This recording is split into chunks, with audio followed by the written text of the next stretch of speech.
আমার এই রিলটা শুধুমাত্র তাদের জন্য যারা এমএলএম বা নেটওয়ার্ক মার্কেটিংয়ের নামে খারাপ বলে, আর বলে এরা খারাপ প্রোডাক্ট দিয়ে মানুষকে কী করে বোকা বানায়। লাস্ট পর্যন্ত দেখো ভিডিওটা, রিপ্লাইটা তোমার জন্যই আছে। তো হয়তো আমরা অনেক সময় দেখে থাকি যে ডিফারেন্ট টাইপের অ্যাক্টার, অ্যাক্ট্রেস, ক্রিকেটার, ফুটবলাররা এরা করে কি, এরা কোনো কোম্পানির হয়ে অ্যাডস দেয়, প্রোডাক্টের প্রমোশন করে এবং জেনে বুঝে এরা খারাপ প্রোডাক্টটাকে প্রমোট করে।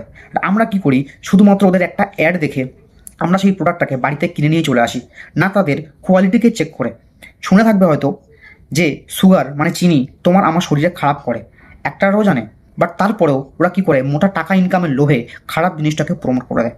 এমন টাইম চলে এসছে এরা যদি কালকে তোমার আমাকে বিষ বিক্রি করে, না বিষ প্রমোট করে, আমরা মানুষরা কী করবো, সেই বিষটা কিনে আনবো এবং খেয়েও ফেলবো, না কোশ্চেন লাগিয়ে যে কী খাওয়াচ্ছে এরা আমাকে। কিন্তু তোমার এরিয়ার মধ্যে যে বাচ্চা ছেলেটা সবেমাত্র নেটওয়ার্ক মার্কেটিং দিয়ে শুরু করেছে, মানুষকে জেনুইন প্ল্যাটফর্ম দিচ্ছে, রোজগারের জায়গা করে দিচ্ছে, ভালো প্রোডাক্ট দিচ্ছে, তাকে আমি খারাপ বলছি, তাকে আমি ধরছি। তাহলে ভাই, ধরলে সেই সমস্ত মানুষদেরকে ধরো যারা ওপরে আছে, যারা জেনে বুঝে খারাপ জিনিসটাকে মানুষকে রেকমেন্ড করছে। ওকে খারাপ বলো না, ও সঠিক রাস্তাতে আছে, ওকে সাপোর্ট করো পারলে।